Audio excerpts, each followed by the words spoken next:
It's the Last Call for Plastisol, competition barely. Come discuss the field with your host Christy and Jeremy. Have a drink, kick your feet up, watch the ink, and get ready for a motion. Notice hearing what you think. Shout out Monarch Color, Blue Ridge, they're the best. Core Kim hold it down like the automatic press. BMI, they've been sticking with our team. Hey, you know that they are go-to for whenever that we need. Last call, Plastisol, last call. The last call, Plastisol, last call. Last call, Plastisol, last call. The last call, Plastisol. Hi, I'm Christy. Hey, and I'm Jeremy. And this is Last Call for Plastisol. Today we've got an intro, unlike some others. Yeah, I guess I can start off by saying I thought I knew what I was doing with this fancy new podcast studio we had, and it turns out I don't. I don't know what I'm doing. And it's okay. We're trying something new, so you guys get this funky little intro. But today we recorded with Ian West from Monarch Color, and we had a great podcast. You're just not going to be able to see his beautiful face, and that's okay. Yeah, the cameras were set up to be like multi-camera in our new studio, and it was going to look awesome. And then turns out I bought the wrong switcher to do that, and so lesson learned. But moving forward, we're going to have a really nice little setup. So stay tuned for that. Stay tuned for that. Before we go over to the episode, Jeremy, I just want to take a minute to thank our wonderful sponsors this season. First off is Monarch Color.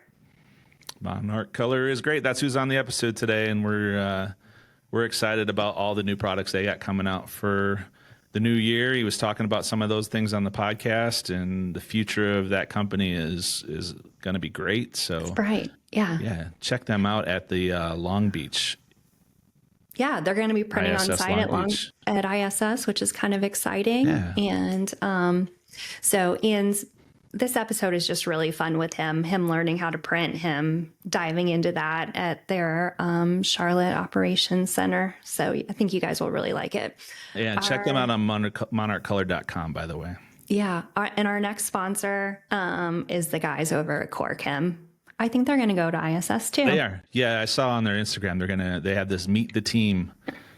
So you got to go meet Barry for sure. And Jason, you got to. And if you can weasel a dinner out of those guys, try to do it because they are so fun. They're a fun bunch to be around. So yeah, definitely check them out. And what is it? CoreChem.com, I guess. CoreChem.com. Very easy. Very simple. So, and if you don't already, like, click, and subscribe for us on all of our socials and all that would be great. It helps us out. For sure.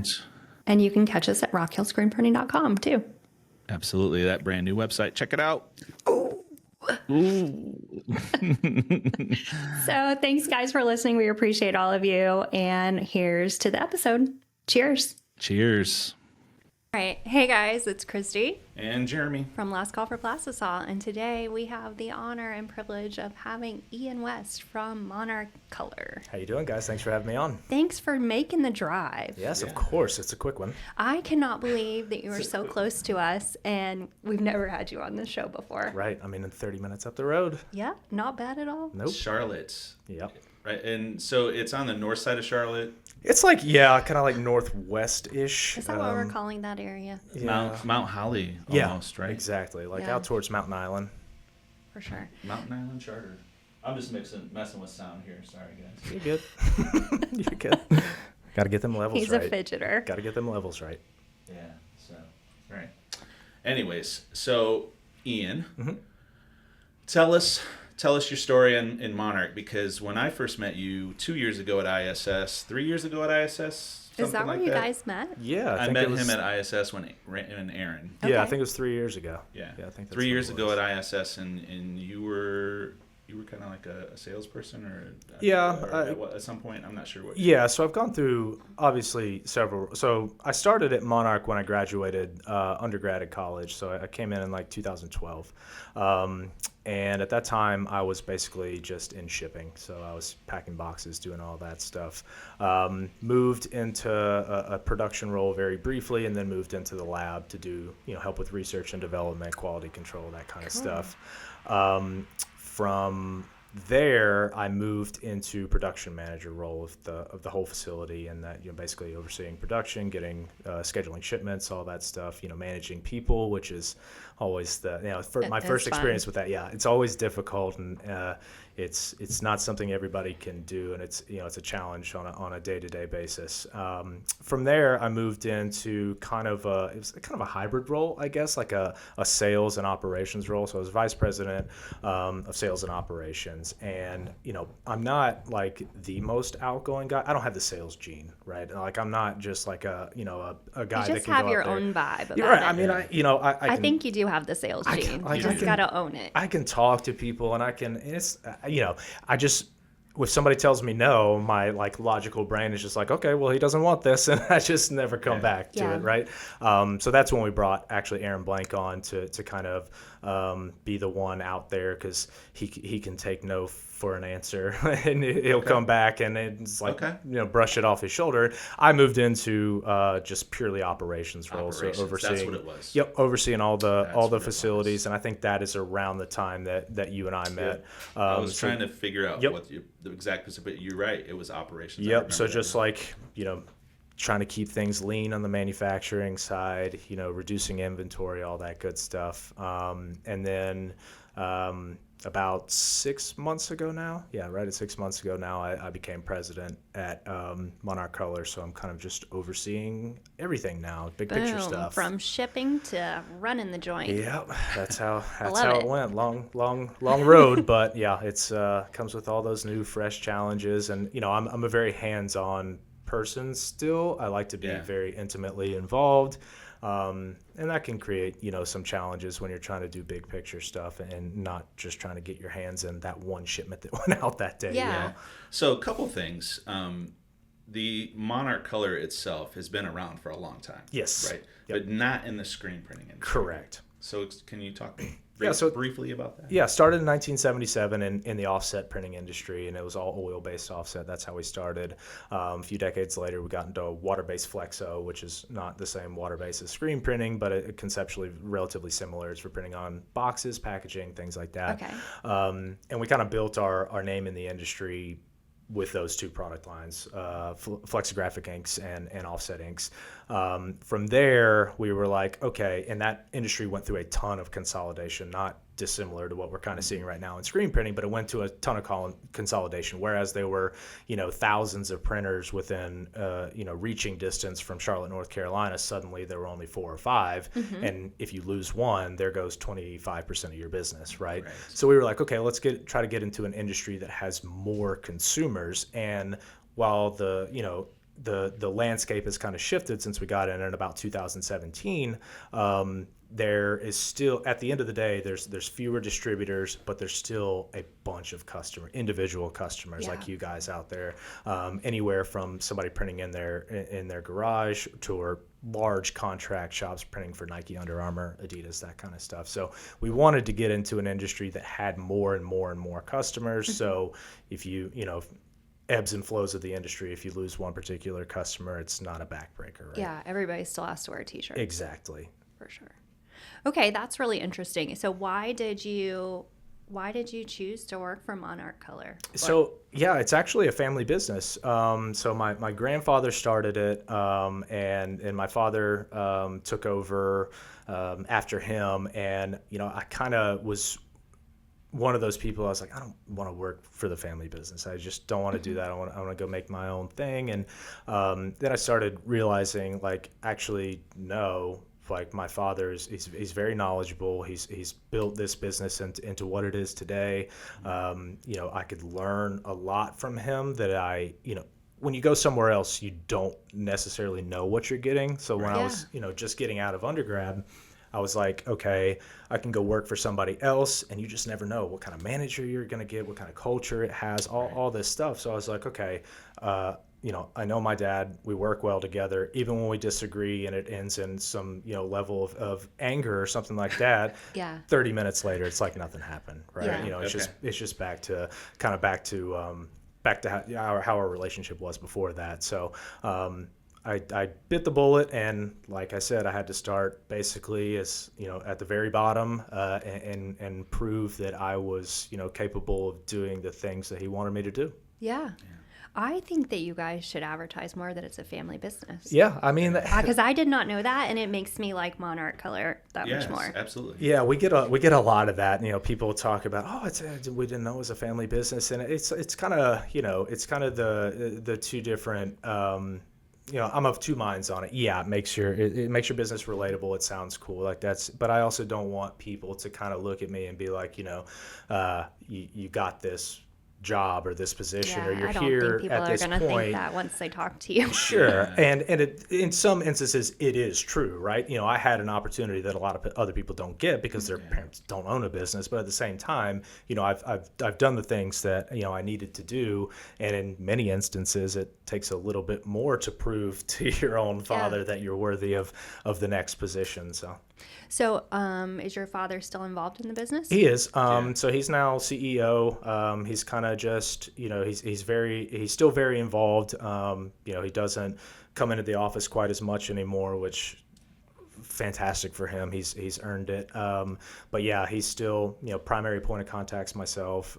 He's still very involved. He's I always run any big picture thing or anything that new that we're doing. I always run it by him and be like, what do you think of this? Do you think this is a good way to go or a bad way to go? Or would you just change the implementation or something like that? Yeah. So anything like that, we always discuss beforehand.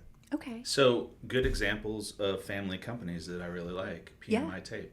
Yeah. PMI Tape in the screen printing industry, that made Meet Dad made it Andrew even more approachable and cool. I don't know. It was just one of those things where I was like, I feel good about it. Yeah, I like that too. And I like that some of our suppliers are family-owned businesses, because a lot of screen printing businesses, you spend all this time building this thing, and we've even gone through it here. What's next for our business after all of us leave? Are we selling to an outside company, or is it staying internal, or what's going on? And these are. I know we're not the only screen printing shop that talks about this kind of stuff. So It's nice to see other people doing it too. It's very relatable. For sure. Yeah. So what advice could you give people that are in a family business that grow as the youth in this situation, growing through the business? What advice could you give that person, and then what advice do you think your dad would give? Yeah, I think I'll speak for myself first. There's kind of and I think every young person has this, obviously you go through it in your teens a lot, but it sticks with you for a long time. There's this sense of, I'm the younger generation. I understand what's happening right now, right? Mm-hmm. I understand the world a little better right now. For sure. So I know better about all this. That's not true. So much of what a business should be, I say that's not true, it's partially true. So much of what a business should be is what it was also in the past. This was a successful company before I came in, and would have continued to be a successful company whether I came in or not. And that is because of the groundwork that my father laid beforehand. Yeah. So just accepting, and it's a balance, right? It's accepting the past and all the things that got you to where you are, but being able to kind of move in a new direction, and just realizing that as somebody like me who's at this point, when you come in, you're at kind of a nexus point, right? It's a do we stay where we were, or do we move, kind of in the future? And it's a little bit of both, right? You take what you've done in the past to kind of bring your company into the future a little bit. And for his standpoint, I think he would say, yes, 100% that, I agree with that. But it's letting go a little bit. Yeah. That's always the difficult thing. The control is a huge thing. Just relinquishing, even to family. For sure. I mean, it's hard, and I know that I would be exactly the same way if I was in his position. This is something that you've built. This is something that you have done. Yeah. Relinquishing that control kind of feels like, it feels like, I don't know, like you're giving away something. I mean, honestly, like we've talked about it before, like even just merging partnerships, like merging businesses, and then like, oh my gosh, we hire 1 million people. Like it feels like a tiny death every time I give somebody something to do that I'm not doing anymore. And it's like, I just want to check on it all the time. Yep. And if they don't do it the way I want, but you need to let them fail a little bit, you know? You got to let them learn. Yeah. So from a dad's perspective, because, with Jackson, just Jackson being around and working, it's like you want him as a son, as a father to a son. You want him to like be his own man, earn his own way. You don't want to be that guy that just gives away things to your kids. Yeah. And it's, and you don't want that for them. Yep. Right. Yep. But at the same time, you're like, it's this, you want to leave a legacy, and you're giving them something. And so there's a lot to that too. So you find yourself in this like weird situation where like, when is the right point? Yeah. Like when's the right time? Yeah. What's the best time? And I don't think there's an answer to that. No, I think if you wait for the perfect time, you're just basically going to be waiting until you can't do the job anymore, right? Eventually, you just got to. And you don't want to discourage your kid either. No, you're stringing them along or dragging them. Like when is this going to happen? It's patience on both sides, and it's kind of some trust and some faith in each other that you're both just doing what you think is the best thing. Right. Yeah. We've had a lot of discussions with the Cherries over at Carolina Made, and Jim Cherry is still involved day to day, even though all three of the kids, or 3 of the like 5 or 6 kids, are involved in the business. And they speak to the same thing as like you have to have grace and trust in each person's relationship in the business, and like that everybody wants what's best for the business, even though there's different perspectives. Exactly. And they have a lot of wisdom there. Yeah. I think, I'm sure. I don't know if you know their story, but they built that sucker from selling T-shirts out of a car. Yeah. Rugs out of a car. It was rugs and then T-shirts. I did not know that. Yeah, Mr. Cherry, and by the way, he's like one of my favorite people. Yeah. Mr. Cherry used to drive down the East Coast selling rugs, and he would get some here. And then he ran out of rugs in Florida and would get T-shirts and sell the T-shirts on the way back. And then just go that line back and forth. Yeah. That's amazing. So, completely different subjects. Because I'm distracted. You know how I get distracted. Yeah, it's okay. So, like, I challenge any viewer that sees my pizza on the back wall here. And, it says RHSP and the cheese. But there's this weird looking string of cheese down that one side there that gives a new meaning to cheese balls, I think is what? Do you see what I'm seeing? Hold on. It's hanging down. Oh, this one? Yeah, that one. Follow it all the way down. Oh, yeah. Did you smoke something before we came in here? Now the viewers will not be able to unsee it. I looked at it and I'm like, it's like one of those dangling from the trailer hitch things, but it's actually those things are awful. That is on my list for out this year. That is the worst. It was at I was at a show. I was at the Printing United, and I was looking across at something, and I'm like, does that thing say like Hitler? Is that a swastika like on the wall or something?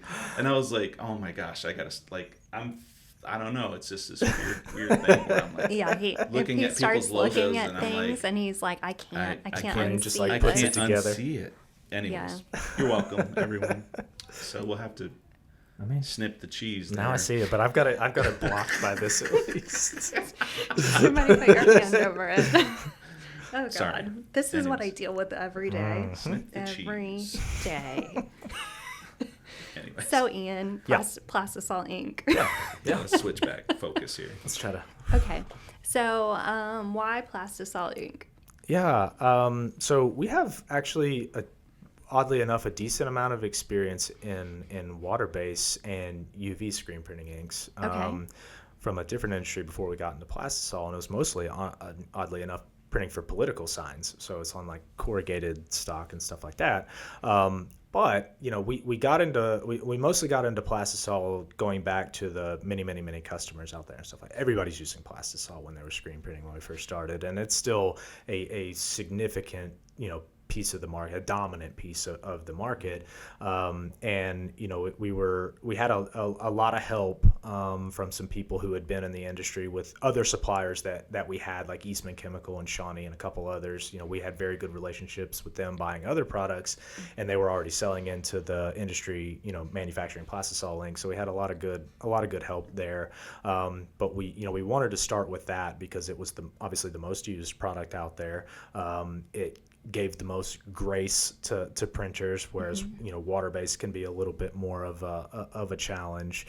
But we wanted to start like with Plastisol and make something that wasn't necessarily what already existed. So we started with low temp inks. And we didn't want a Me Too product. We wanted to kind of, make a better version of more or less what One Stroke was doing, because One Stroke makes a very good ink. And we wanted to kind of, improve upon that. And we saw that when we entered the industry, things were kind of shifting in that direction. So we started there. And then we wanted to fill out the offering and give, anybody who's printing Plastisol the ability to print with something that we offer. But that was, it was basically from a standpoint of that was the largest market share, and that was what gave people the most grace and was the easiest to kind of use. Okay, so I know you offer a couple of white inks. Mm-hmm. What are they? What do they do? Yeah. And when do you need each one? Yeah, so I tell everybody any product that we have is available in standard cure temp and low cure temp. It doesn't matter what it is; it's available in those two basic formats. And what are you calling low cure? We've got a couple. So our low cure colors are called Apocalypse. And what temperature? Those are 270. Okay.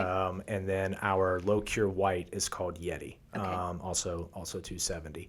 We have what's called ULT, which is ultra low temp. That is designed exclusively for 100% polyester. Okay. Yes, you can print it on other fabrics, but you're going to get some not great hand results. Okay. It's going to be a little rougher, but you can print it on any fabric at all. But the ULT is exclusively designed for 100% polyester, 260 cure. What makes it different? So the raw materials that are used to make low temp inks, the more you have to put in to get your temperature lower, the rougher the hand feel is going to be. Okay. It's just the way it is. It's the nature of the beast, basically.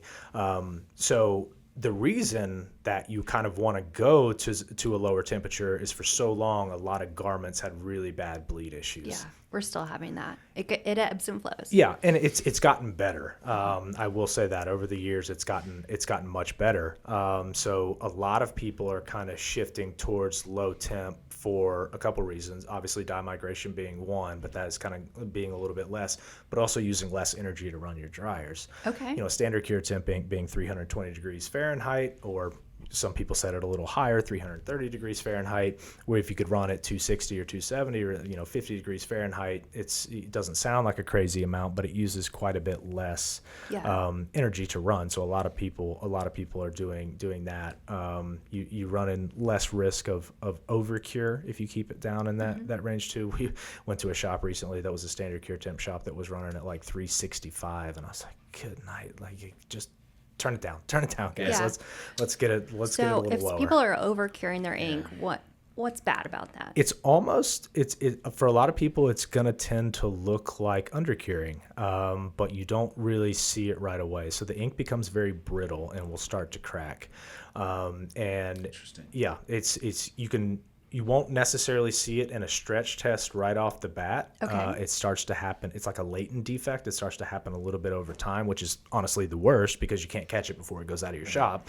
But you'll go and wash it 2-3 times and it'll start to break apart. To crack. Yeah. So when you see undercure, you kind of see it, it builds up almost feels like a kind of a powder on top of it, and you can rub it. It's got crock. Overcure, when you rub your hand across it, you're like, this is perfect. It feels great. But it's that like cracking that you get where the lines are really hard and really rigid. That means overcured. Exactly. Yeah. Okay. So the difference in what we would see from an overcured shirt versus something that's just like broiled. Mm-hmm. And the underneath is undercured. Like those would just wash out, right? Correct. So you're going to lose, like with that situation, if you just had a lot of top heat, but it didn't make it all the way down through the image, you're going to lose your adhesion to the garment. You're going to have both, but the adhesion's going to go first. Okay. It's going to start to just kind of fall apart. So something that doesn't have enough dwell time, how could we catch that in the shop? Yeah. So undercure is basically a stretch test. That's the number one thing that people do when you pull it off and you basically do a quick stretch test. If it doesn't crack from there, and assuming you don't have any crocking, you rub your hand on it, doesn't rub off or anything like that, you're most of the time you're gonna be fine. The one thing I tell everybody, I'm not sure if you guys have one of these, but the donut probe for your dryer. We do have a donut probe. I tell everyone. You need to get one of these immediately, because so many people, all these dryers tell you what is the heating element set to, right? Is it like 700 degrees? Okay, well, how does that convert to what's actually making it to the garment or to the ink? Well, and the heating elements, like for a dryer our size, we've got a couple in here. Yeah, so exactly. You can't tell if one or all of them are working. Yeah, and I go to shops all the time, and they're complaining about undercure, overcure, or various things, and they don't have a donut probe, and you go in there, and they haven't, cleaned any piece of their dryer in 8.5 years, and you're like, well, I don't know what your dryer's getting, but it's not what you think it is. Yeah. Yeah, we hear that a lot. Yeah, it's hard though. I mean, and here's the thing: you have to be dialed. You absolutely need somebody paying attention to these things. Yep. And not only when you're printing and just at the end of the dryer, right? Mm-hmm. But also from a manufacturing standpoint, from a production standpoint, you have to be able to make sure that things are, what you're saying, just tuned up and working well and clean so that they don't fail, just like a car or anything else you own. But then at the same, specifically for somebody whoever's catching for you, if they're not paying attention to what's coming through that dryer, especially if you're putting multiple garments in that dryer. Yep.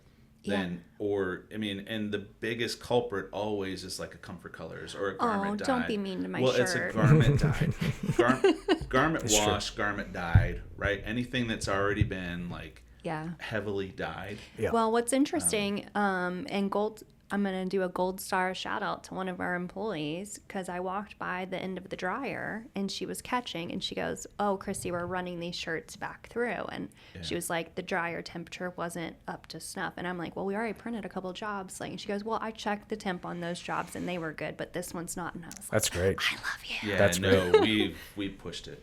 Because you run into these, it happens. Yeah. Yes. It happens. So checking once a day isn't good enough. What the culprit for it happening is just the weather change. Yeah. Oh, yeah. It's the same thing with your exposure unit and everything else, right? As soon as stuff starts not looking the right way, it's because you probably went from summer to fall and fall to spring and spring to summer and vice versa. So humidity's changed. Yeah, I mean, we get complaints from people, or not complaints, observations, I guess, from people, and we always tell them, you set this up in July, right? This is what you established as your baseline in July. It's now January, and there's no moisture in there whatsoever. It's dry as can be, and I tell them, if I gave you exactly the same equipment, exactly the same setup, exactly the same ink, everything is identical, and I put you in, say, Bangor, Maine, and then I put you in Gainesville, Florida, you're going to get two totally different results. For sure. Water poisons Plastisol, okay? Water, it belongs nowhere near Plastisol. It will make it not want to cure. I mean, that's just the way that it is.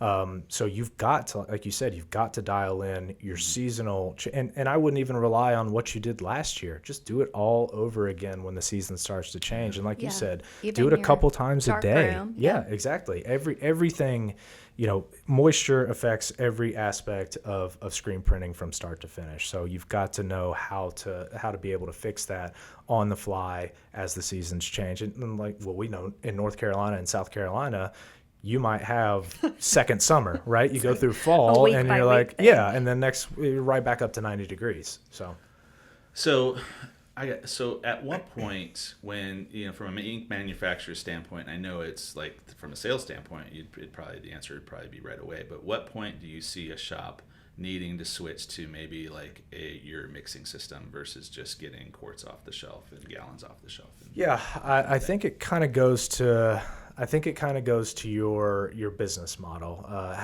what you want to offer and what you want to do. Do you want to start doing like sportswear or schools or companies or something like that offer specific PMS numbers that they want?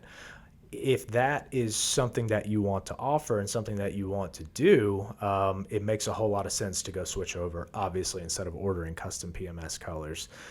The one thing that I will say is that also opens you up to being able to produce like all of our standard colors. So like, bold red or gold yellow or all that stuff. And that actually will save you a little bit of money versus purchasing the individual gallon or the 5-gallon bucket of each one.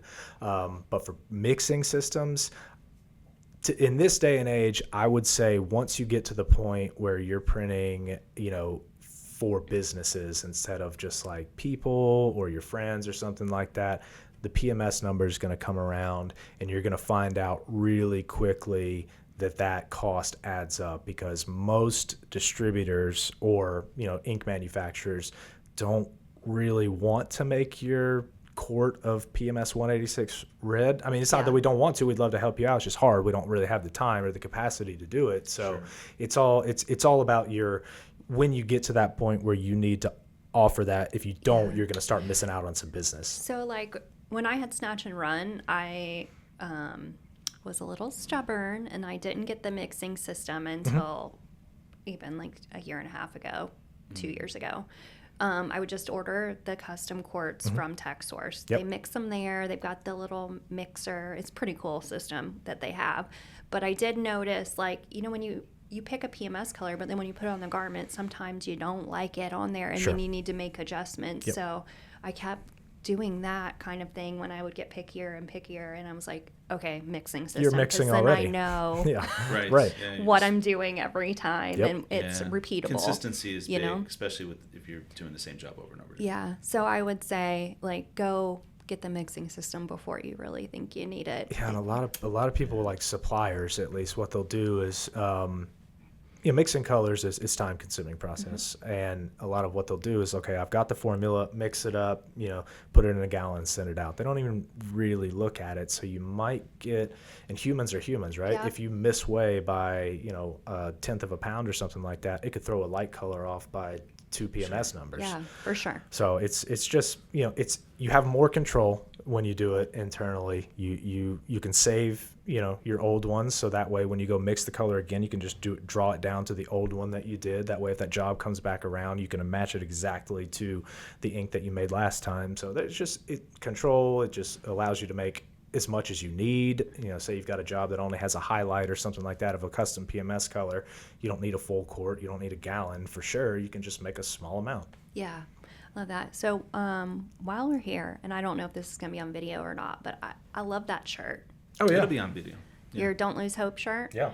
The gradients in this, it's almost like a flood print, but it's gradient and half-toned. It's on point, y'all. Yeah. This So Don't Lose Hope shirt is really good. This is I think they called it their new retro line. So they do like a couple times a year, I think they do their internal merch that they kind of sell, and they did a couple of them. I got a couple other shirts that I got from them too. They're really cool. These designs are awesome too. And what shirt is that? It's an AS Color. I don't know the model of it. It's like the Stone Rockstar one or Stonewash. We've done it before. Yeah, it's AS Color stuff's got really good for my shout body out, type. Really good fit. Hope. Yeah, like your shirt.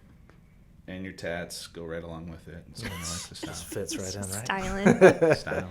Modern. Styling. So what brings you to Rock Hill Screen Printing this morning? So we saw that you guys did that awesome masking tape shirt, right? And it blew up on Instagram. So you invited us to collaborate, and I was like, yeah, of course. And what'd you call it? Mini viral, Jeremy? It went mini viral. It did go mini viral. So mini viral is in the screen printing community, but not really outside of it. Actually, I posted it on LinkedIn, and it's going mini viral on LinkedIn too. My graphic design buddy loved it. He's like, that's so cool. I wish they would do shirts like that I could buy. But so I knew this, but this is a recent development. The invite to collaborate basically puts it on your time, like you're one of the ones who posted it. Yeah. And after I was invited to collaborate, I went down and sat down for a conference call and did a couple things and came back like an hour later, and I was like, what the hell? I mean, this is just like after like after like and comment, and I was like, oh, this is cool. Yeah. And then you guys were like, hey, you want to come down and shoot some footage on it? And I was like, yeah, absolutely, let's do it. So you came in with your camera. You've been doing a lot of things media wise. I've noticed that you've been doing some more videos. Yep. I noticed you got a press at Monarch facility. Yep. I noticed that you've gotten you've got a podcast now. Yep.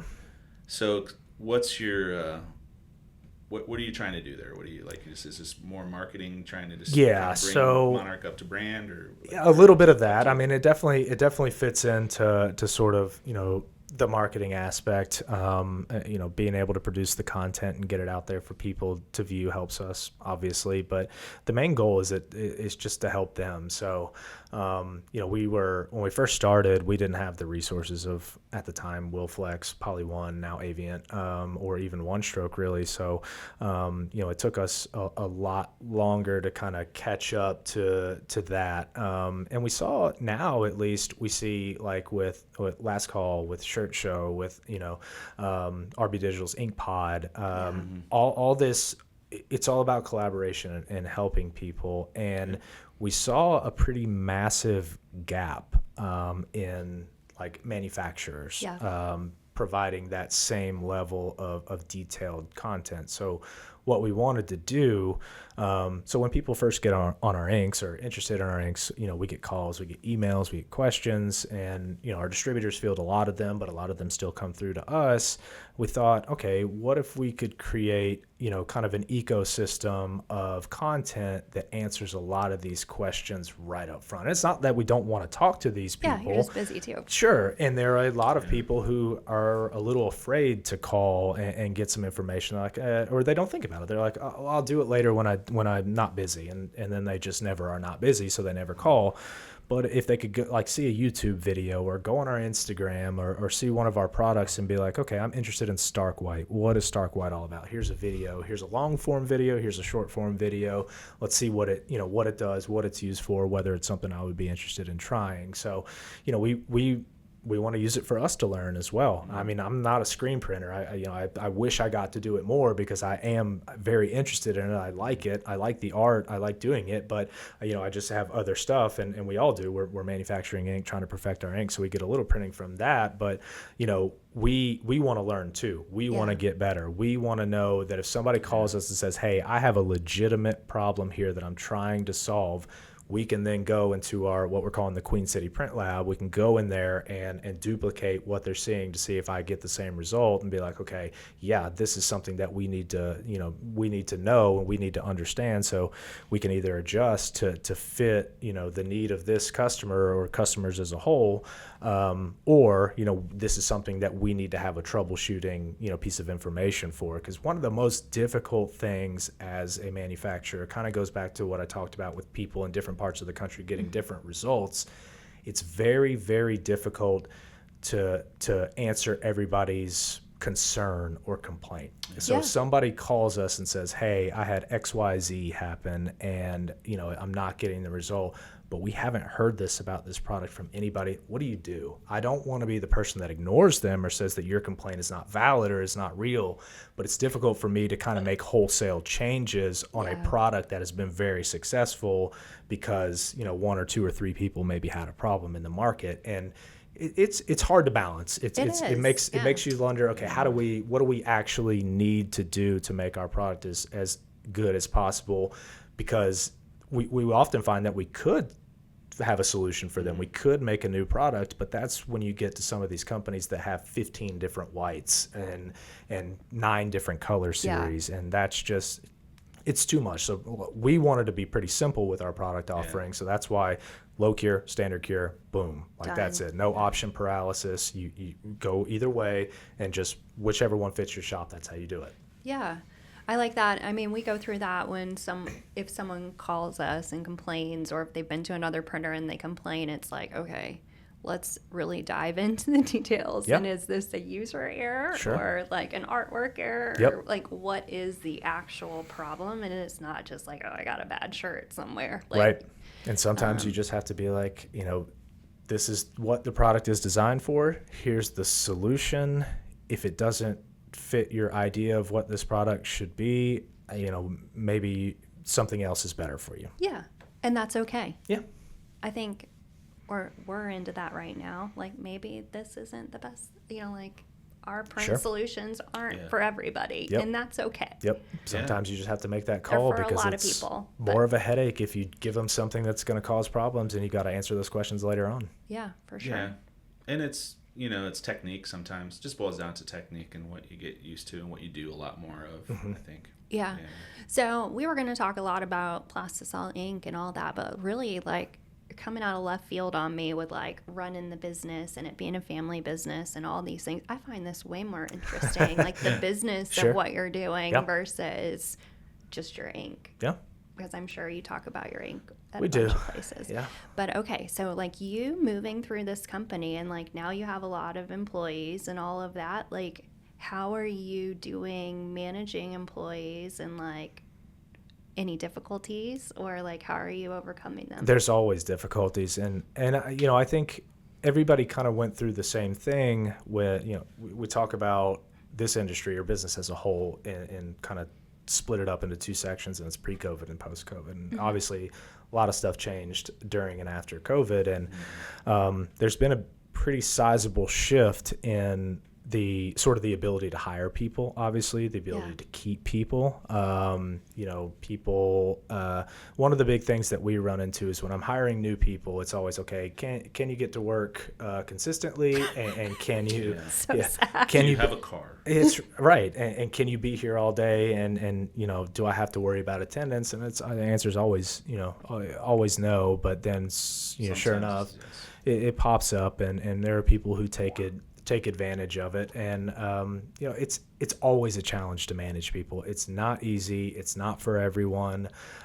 Sometimes I wish all I had to do that day was come in and do this one job that's tasked to me and not have to worry about anything else, but that's not what we're doing. That I wouldn't be able to do that for very long anyway. I've got too much energy and too much motivation, but the challenge is right now is definitely personnel, hiring people, keeping people. There's always something better out there being offered by another company, whether it's benefits or pay or closer to home or whatever. And it's good. Workers should feel empowered. They should do what's best for them. There's absolutely nothing wrong with that at all. But one of the frustrating things we get is we're very lenient with people. We wait a long time for them to pick up the job and do better. If they have attendance problems, we work with them and all that.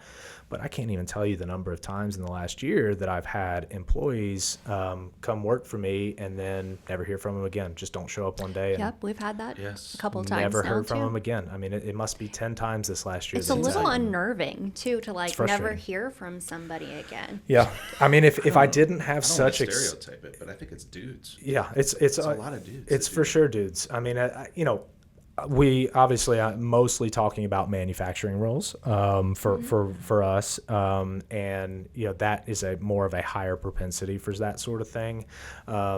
We have a very good office staff right now that love what they do. They're awesome. We have a very good lab staff. They're great. It's just manufacturing jobs nobody wants to do them anymore. Yeah, and I really want to know that someone's still alive. Yeah. Like, if you don't want to come here anymore, that's cool. If I didn't have so much experience with people just not ever coming back, I would probably think the same thing too. But now my assumption just is, well, let's just they went somewhere else. Checked the jail records. We've checked obituaries. Yeah. It's bad. Like when people ghost you and you're like, Listen, I've even texted their number and going, I don't care like that you don't want to work for me anymore. I just want to know you're okay. Yeah. Yeah, because we care about our people. Yeah. We care about our people. Like, I don't, like, you just disappeared. Yeah. And that's like, just even if you're going to quit that day and never come back, just send me an email. Yeah. Be like, hey, Ian, I quit. Okay. Yeah. Like, we've been doing this a long time. Yeah. Yeah. I'd rather have that. Yeah. It's fine if you don't want to work here. Yeah. Just at least I know. Right. Yeah. Yeah, it's I'm glad it's not just us. No, it's everywhere. It's everyone I talk to. It's everywhere. Employee retention's huge. Yeah, one guy, we even had like a birthday party for him and everything, and then like we never saw him again. Yeah, that's a special sort of. That would be frustrating. It's very frustrating. Yeah.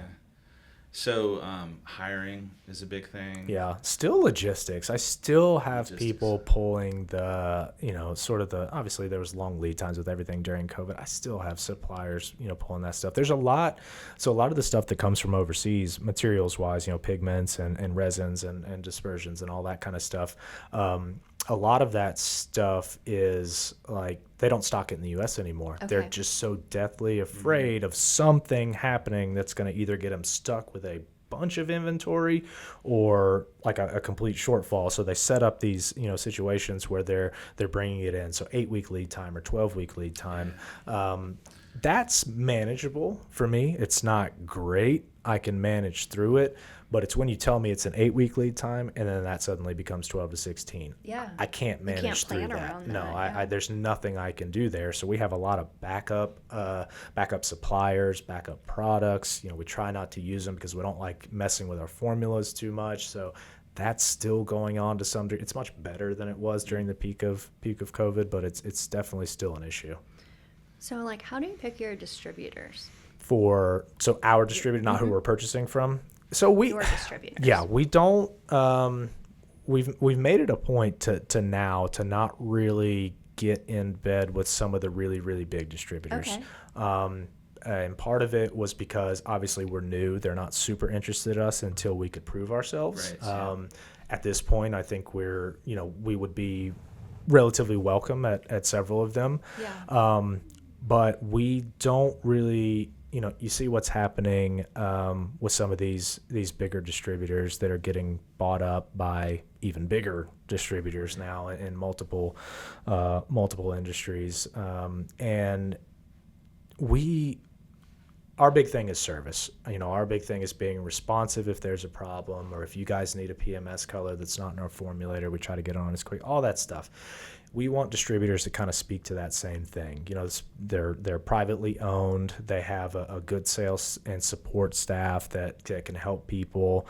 They're kind of the ones that will fill that gap when the printer feels like that, gigantic distributor just is not paying them any attention or helping them in any way. That's what we're always looking for. Sad thing is with that is those distributors are kind of getting fewer and further between as some of these, like I said, larger distributors are out there constantly kind of trying to look to buy up the smaller guys just to absorb them and push out the competition. Yeah.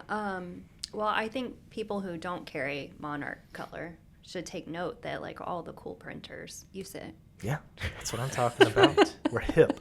Well, and distribution played a part in like why I didn't go with you at first, because it was like it seemed like it was hard to get. Yeah, for sure. Hard to get. I had to get a hold of. I contacted the website and I was like, I want to try your guys' ink. I want to do this. And finally, I mean, that's how I ended up meeting Aaron. That's how I ended up meeting Dean. Yep. And then eventually you. Yep. Was through that circle, and then like, all right, good, I've got an in, and they're local. Like that was the biggest thing for me, was local. Yep. And not really just because I could get it fast or anything else, but it was just more of like I wanted to do business local. Yeah. Wanted to support our local economy. Yeah. Oh my gosh, you're gonna have to go on my LinkedIn today. Did I tell you about the guy who I put the tape post on there, and it's somebody in India, and he was like, this looks great, but it looks very expensive to manufacture. It'd be cheaper if you imported it from India. Right. So I responded, I go, oh my God. We employ people locally and we order locally, and it's important for us to keep our money locally. Sure. The global economy, right? Yeah. God. Yeah. So, it's one of the biggest reasons why I went with you. But then, like, I noticed, like, you've extended to distribution now, but like with Blue Ridge, and then it seems like you've kind of extended from there, right? Yeah. So, like, recently. Yeah. So we've got a couple more in the works to kind of fill out the West Coast a little bit better. That's somewhere we kind of have a gap. So we got them hopefully coming on in the next couple months. Don't want to say anything because Sure. But that's one area that we've been kind of lax, I guess. It's been hard to make inroads out there. You've got IC out there who's pretty dominant. They have good ink, nothing negative to say about their inks at all. But we always feel like that if we get an opportunity, there's somebody in every single region that can get benefit out of our inks. Same thing with everybody. There's somebody for every style. So right now we're definitely trying to expand in the United States and fill out the areas that we're kind of weak in, and then hopefully start to move into South and Central America. Oh, wow. Yeah. Okay. That's awesome. You're just trying to get a trip to Mexico too, aren't That's you? what I want, yeah. I can't believe I wasn't invited to this retreat. Next year. Yeah. Next year we're expanding. Yeah. Did you explain why we're not doing the ISS, or is it just because? I mean, did we do that on the podcast? We or was haven't that yet. Is it because it's talk ISS? About it real quick. No, we like ISS. Oh. I think we were talking about business and ownership. Did we talk about it with Screen Printer Mike? I don't know if we did. I don't know. Well, briefly. It's been a long couple weeks. Briefly, everyone. We're not going to ISS. We'll miss everyone. And we had discussed about it as owners group, like trying to cut back on some of that stuff. But it seemed like, you go there enough and you're like, all right, I think I've gotten everything out of that I could get out of it. Let's take a break and maybe refresh in a couple of years or whatever. But just then this idea, like, hey, as an ownership group, first year as an ownership group was last year.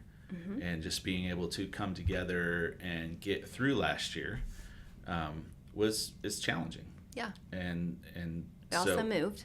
We also moved. We threw a lot of things in there, and there was a lot of this. We call them pilot programs here, where we're trying to do something new in the business, and like, hey, it's just a pilot program. It's not. It may change. Right. Like, it's most likely going to change. And I think that we called them that because people kept getting mad at us about all the changes. And we're like, okay, so let's just set the standard that this is going to change. Yeah. Right. So that the pilot program was like, we found ourselves doing a lot of that. Kind of gain momentum, got some things together, and I was like, all right, now this year, let's actually plan. Let's take some time and plan. Let's actually come together and really focus on what we're going to do this year and kind of set those goals and plans. Because as a business group, you kind of do that, but not individually. And now we're coming together, strengths and things like that. Yeah. So that was the whole idea behind coming together. Now, I thought we could get it done like at a local Holiday Inn or something, a conference room or something else. I don't think that's what you thought. Because I was like, let's go to Charleston. And Jeremy's like, think bigger. Yeah, I was like, Blue Sky. I challenged everybody to do Blue Sky, local, and affordable or something. Yeah. Like, it was like a 3 thing. I was like, but like Blue Sky, just go for it. Yeah. And then everyone saw the Blue Sky stuff. It was like, oh, I want to do that. Yeah.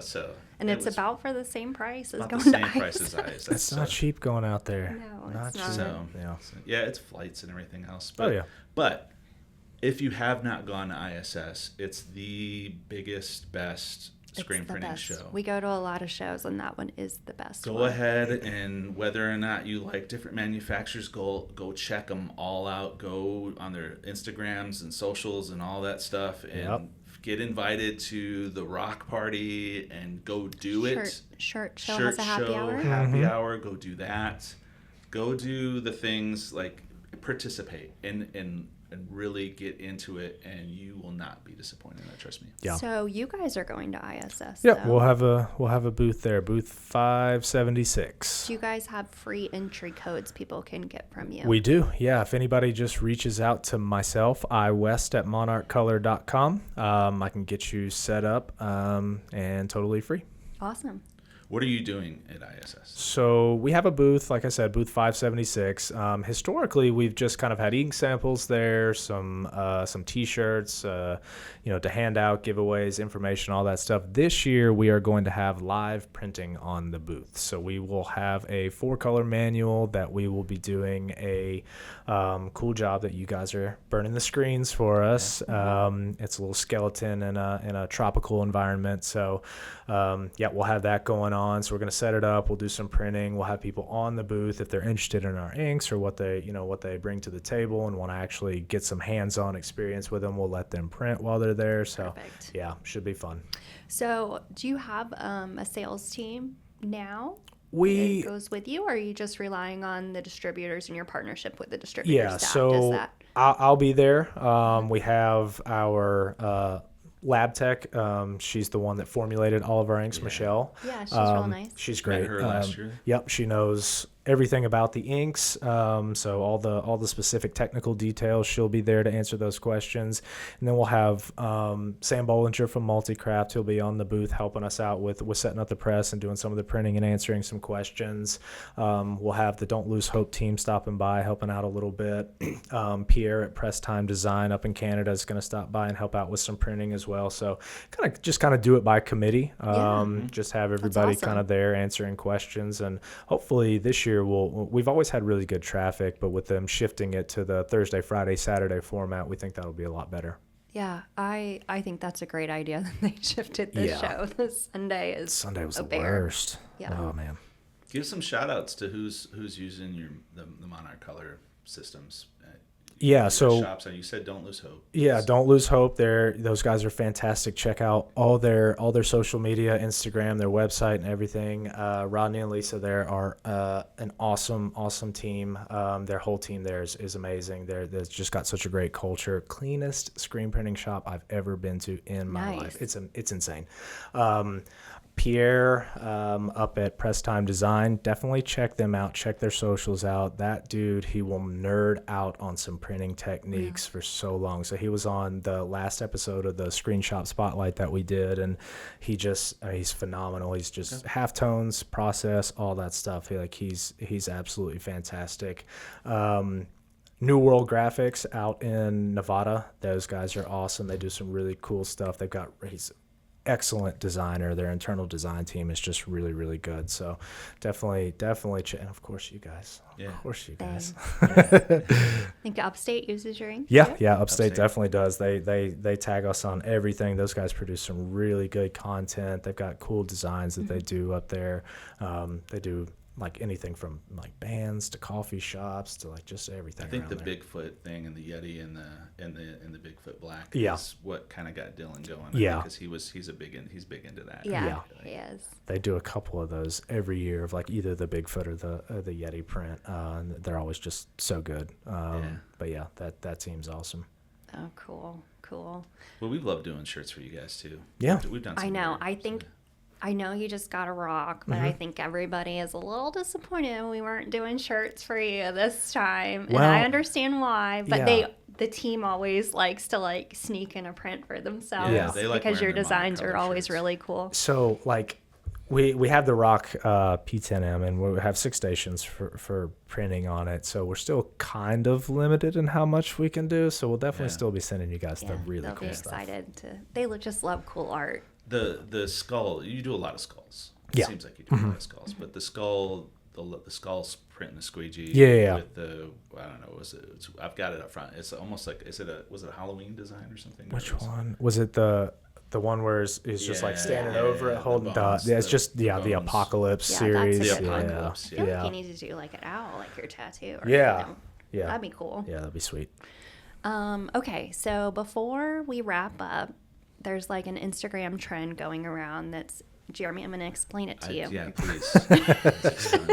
So the trend is, since it's New Year and people are having like resolutions, instead of having resolutions, because that's too much of a commitment, apparently. Okay, it is. You have things that are in for you and out for you. Okay. All right. And it doesn't even have to be like for you, but just like things that you like have had enough of. Right. We're just leaving it behind in 2024. Yeah. So like one person put online like having read receipts on. Yeah.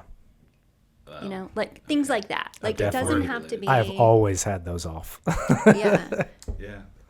So because they're fed up. Yeah, either fed up or you like want some more of it. Like it's so good, you just want some more. That would be an in. Okay.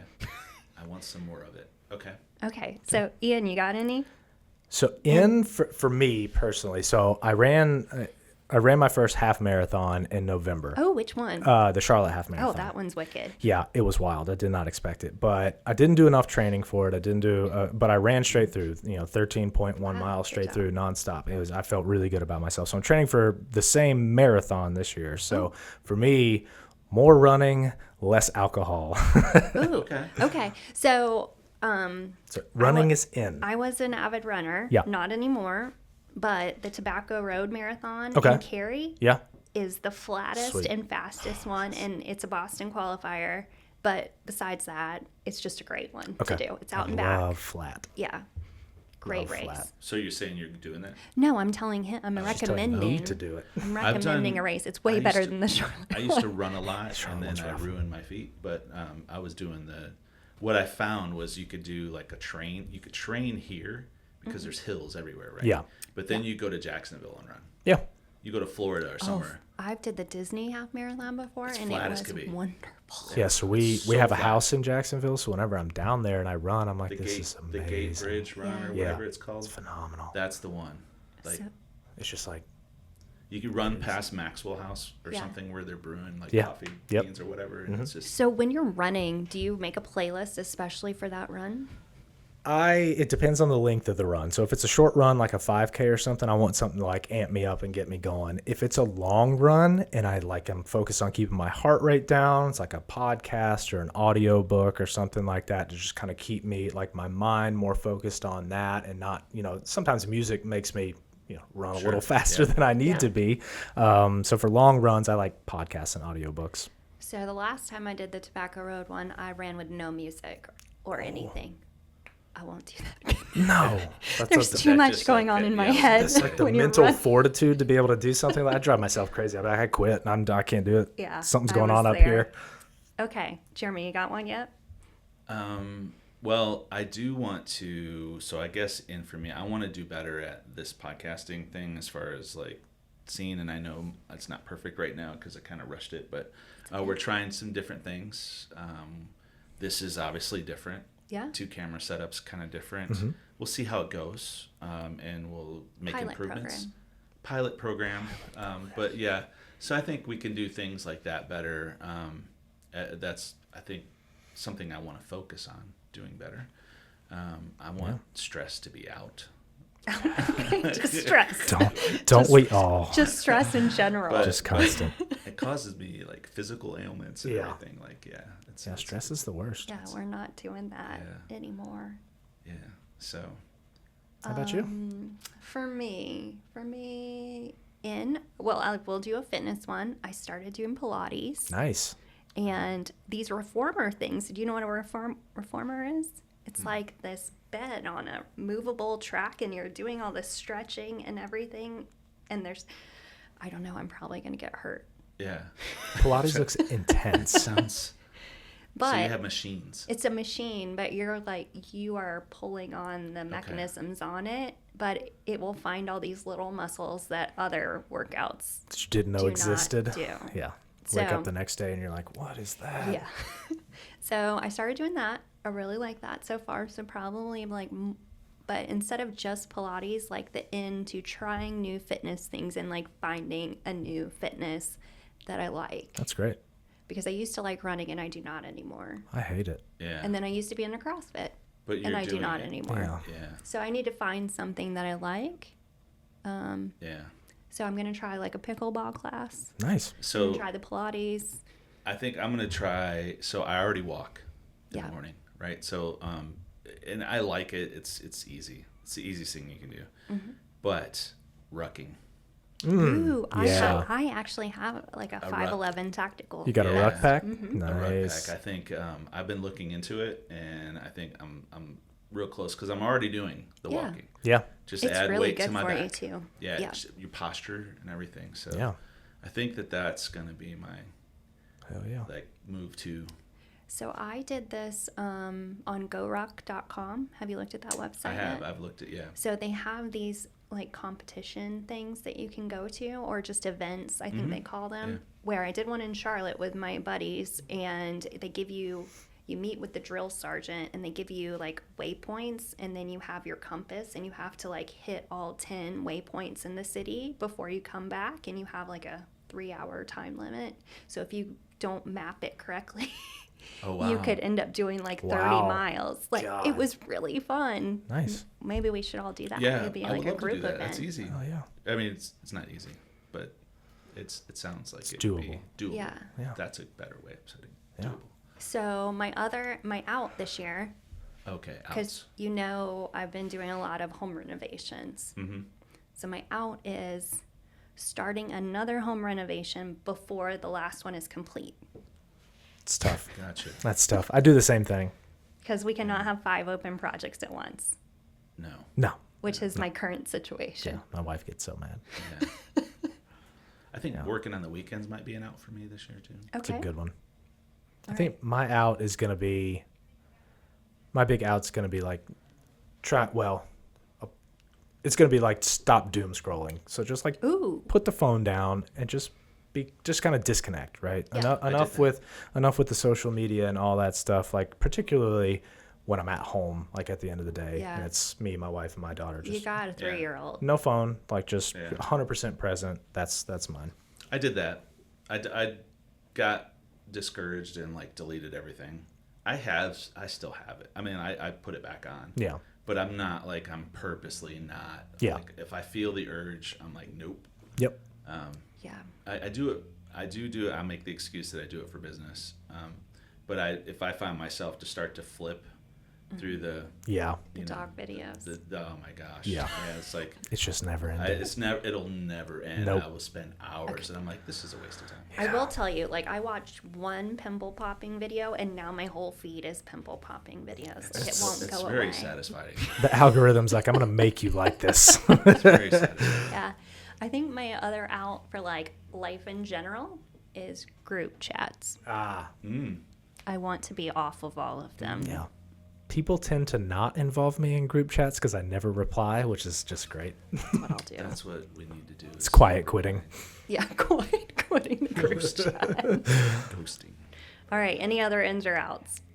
I said, yeah. I think I'm good with those. I think I'm good with those. You're gonna stick with those? I'm sure some stuff will pop up this year that I'm just like, I'm done with that. Okay. Last thing before we go out.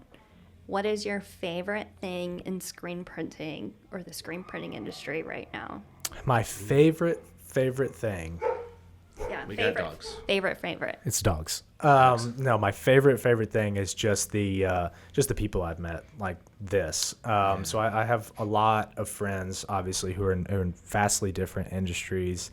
And they don't have like this, like where you meet people and can do cool stuff like this or go to shows and educate people. And, I meet people from all walks of life, all over the country, different size shops, and everybody. It's just so collaborative and helpful. And it's not so damn competitive, which, coming from offset and flexo industry, like I talked about earlier, it's vastly different. I mean, everything in that industry is just how do you get one up on the other person? And this kind of stuff is my favorite part. Oh, I love that. What about you, Jeremy? What was the question? What is your favorite thing distracted. in the screen printing industry? He's looking at the cheese balls. Right this minute. Right this minute, my favorite thing in the screen printing industry is I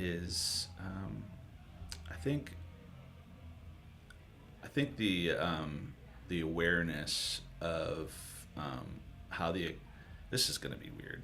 But like, I feel like the awareness of what's new, like when enough is enough, like, and I guess it's like I've seen kind of like this trend now in the industry where people are like, you know, you get behind the curtain, you see ugly stuff, you don't want to be behind the curtain anymore, and it's in business and whatever else, and in social media, it's going to events, it's doing all these things, and I feel like there's now this awareness, and it's kind of bringing it back to what this industry is all about, and that's just really being good screen printers, good people, less with the fluff, more with let's just get down to what makes us really good, and just be who you are, and being who we are, and not something that we're trying to be. So that's kind of, I love that. However you want to put that, like that's just, I feel like that that trend is now switching, and that was I really like deep. I like it's just it. like all authenticity, right? It's very authentic. I think you're 100% spot on. Not trying to be what your vision of what somebody put on social media is, but who you are and how you run a shop and how you do. Just be yourself. Authenticity. People can see through that now, like the phony sort of I'm trying to make myself something else. They can. Where I guess that's where I'm at right now. And I like what I see. Yeah. Okay. I like that path. My thing isn't that deep. Okay, sorry. No, it's okay. I like that yours is deep and mine's like the polar opposite. So I was online maybe 2 days ago, and I saw our friend Zach Canicorn. Yeah. You always see shop dogs. He was in a shop, and they had a shop cat. What? Oh, I don't know about that. Shop cat? Are you a cat person? I have two. I sometimes regret it. I have two. I mean, it was just interesting. I've never seen a shop cat before. If you guys want a shop cat, you should come up to Monarch sometime. We've got like 8 of them living outside. I might you can actually come video your shop cats because it just blew my mind. Are they on leashes? They are not. They're just running around out back in the woods, like just, I don't know, living. I've seen cats on leashes. I tried to walk my first cat on a leash, and like I put a leash on. Hold on a second. What? Down. Yeah, I tried to. I was like, does it work? No. Weird. He just plopped down. He's like, I refuse. I'm not moving. Okay. Now we know. Ian has tried to walk a cat. Sure have. Ian West from Monarch Color, thank you so much for being on this show today. We appreciate you so much. Thank you so much for having me. Cheers. Cheers.